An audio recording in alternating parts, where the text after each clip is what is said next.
Olá pessoal, tudo bem com vocês? Hoje eu vou fazer um resumão com as principais informações que você precisa saber sobre o sistema muscular.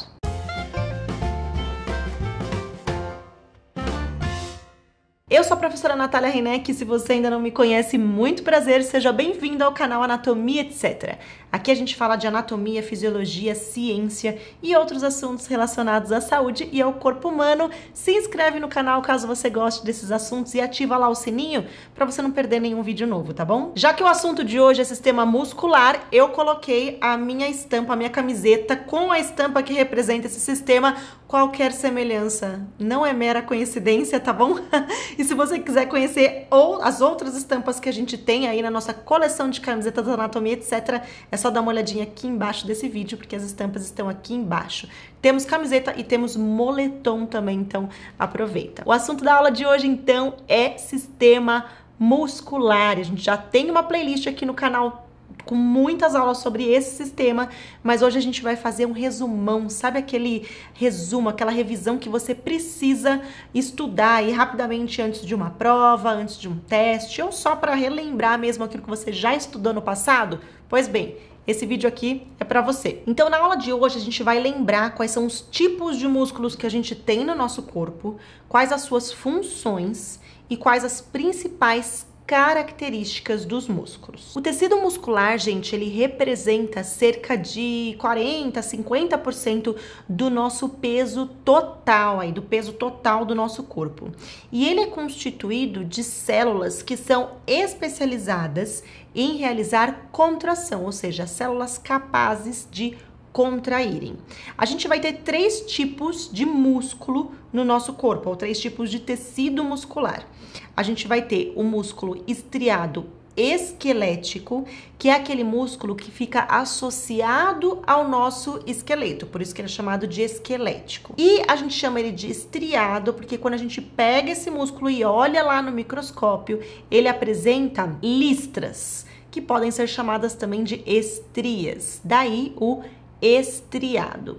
Essas estrias, elas acabam acontecendo ali pela alternância entre faixas mais claras e faixas mais escuras que a gente observa no microscópio, e isso é por causa da disposição das fibras musculares. Dá uma olhadinha lá na aula de tecido muscular, você vai entender um pouco melhor isso. O músculo estriado esquelético, gente, ele é um músculo de controle voluntário, ou seja, ele está sujeito à nossa vontade, ao nosso controle. Então, a gente consegue controlar as suas contrações. Já o músculo estriado cardíaco, que é um outro tipo de músculo que a gente tem no corpo, ele vai ter algumas características semelhantes ao músculo esquelético, porque ele também é listrado, a gente chama ele também de estriado, mas ele é cardíaco, então é um músculo que a gente só encontra lá no coração. Diferentemente do músculo estriado esquelético, o músculo estriado cardíaco, ele não é de controle voluntário, tá? A gente não consegue controlar as suas contrações. Por exemplo, sabe quando você tá apaixonado por uma pessoa e quando você vê aquela pessoa, o coração dispara assim de repente? Não é uma coisa que você consegue controlar, você não consegue mandar o seu coração, calma aí, bate mais devagar. Então ele vai assim, independente da nossa vontade. A gente também não consegue mandar ele para agora de bater, tá bom? Então ele é de controle involuntário. O músculo estriado cardíaco, como eu já falei para vocês, ele é restrito, né, ao coração, e a gente só encontra ele no coração, e ele também pode ser chamado de miocárdio. Mio vem de músculo, cardio, coração, então miocárdio é o músculo do coração. Por último, a gente tem um músculo chamado de músculo liso. Ele é um músculo que está associado aí aos processos internos, presente nos nossos órgãos e estruturas internas, como vasos sanguíneos, órgãos do sistema digestório, estômago, esôfago, intestinos, tá? E ele é chamado de liso porque quando a gente olha no microscópio, a gente não enxerga listras, porque as fibras dele estão dispostas aí de uma maneira diferente. Se a gente tem um músculo listrado, a gente tem também um músculo liso.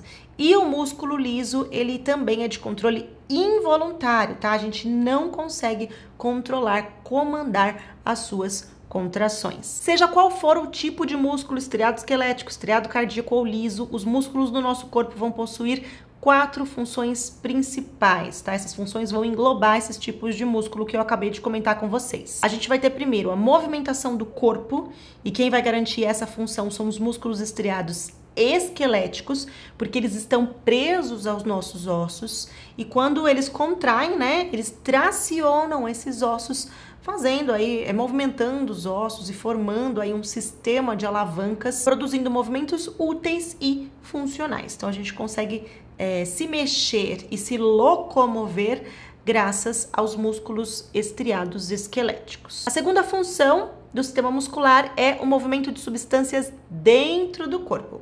E agora, os responsáveis por essa função vão ser o músculo estriado cardíaco e o músculo liso.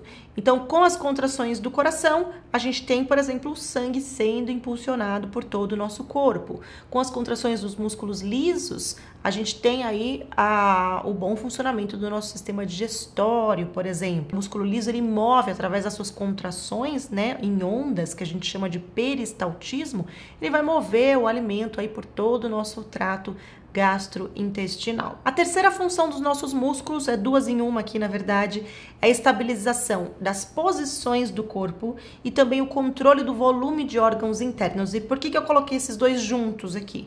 Porque quem garante essas funções são contrações que são contrações sustentadas, ok?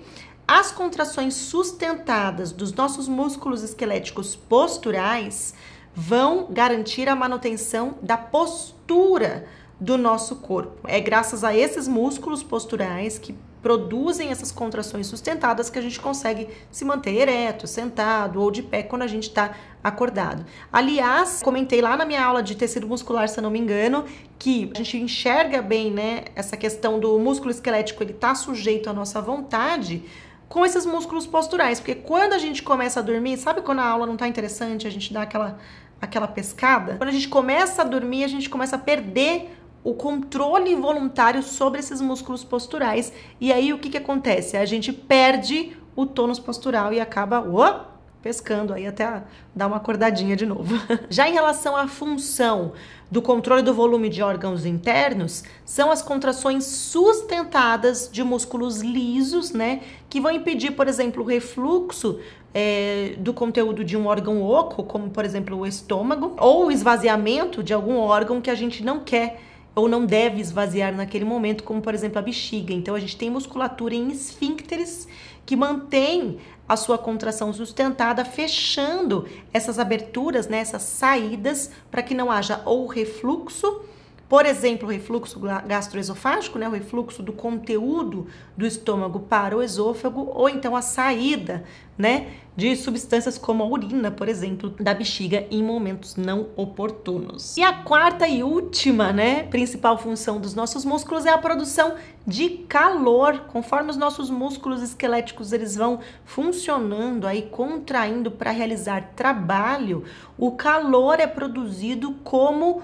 um subproduto. E esse calor que vai sendo produzido porque os nossos músculos eles estão gastando energia, acaba sendo importante para a manutenção da nossa temperatura corporal. Acredita-se que as contrações dos nossos músculos esqueléticos gerem até 85% de todo o calor do nosso corpo. E isso a gente percebe muito bem quando a gente está fazendo exercício, que o corpo esquenta, né? Você esquenta, você fica com calor quando você está fazendo exercício, porque quanto mais energia os músculos esqueléticos gastam, né, mais calor é produzido. Vamos conhecer agora as 4 características principais do tecido muscular. A primeira delas é a excitabilidade. A excitabilidade nada mais é do que a capacidade do tecido muscular de receber e responder a estímulos.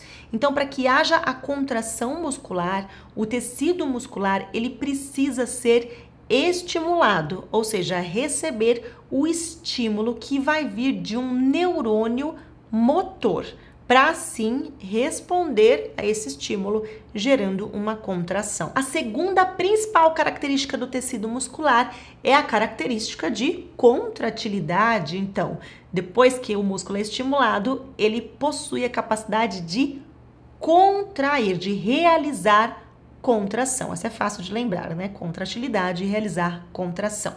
A terceira principal característica dos nossos músculos é a extensibilidade, que é a sua capacidade de se distender. E por último, né, a quarta característica é a elasticidade, que é a capacidade do músculo de retornar à sua forma usual, né, à sua forma normal, após uma contração ou uma extensão.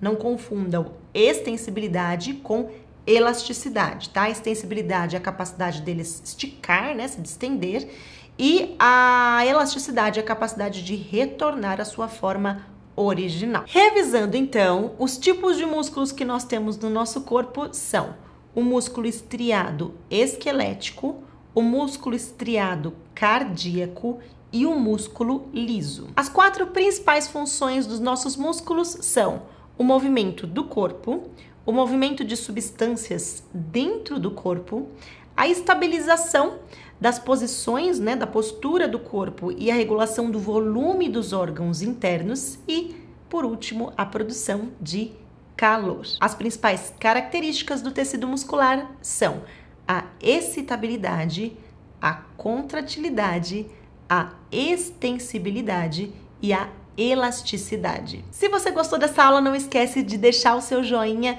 Se ficou alguma pergunta, me manda aqui nos comentários, eu posso pensar em gravar um vídeo respondendo as perguntas de vocês. Lembrando que o conteúdo dessa aula aqui, um PDF com todo o conteúdo e todas as imagens que estão aparecendo aqui, ele está disponível para vocês no link aqui embaixo para vocês comprarem, né, adquirirem, ou então se você é um membro aqui do canal na categoria Anatomista Entusiasta, fica de olho lá na aba comunidade, que aí eu mando para vocês de forma gratuita, tá bom? Eu vou mandar o link para você poder fazer o download do conteúdo dessa aula aqui. Quer conhecer quais são os benefícios de se tornar um membro do canal? Clica aqui no botão Seja Membro, a gente tem dois níveis de membresia. Já adianto aqui que se você se inscrever na categoria Anatomista Entusiasta, os PDFs das últimas aulas todas eu mando para vocês de forma gratuita. Eu vou ficando por aqui, bons estudos para vocês e até a próxima aula!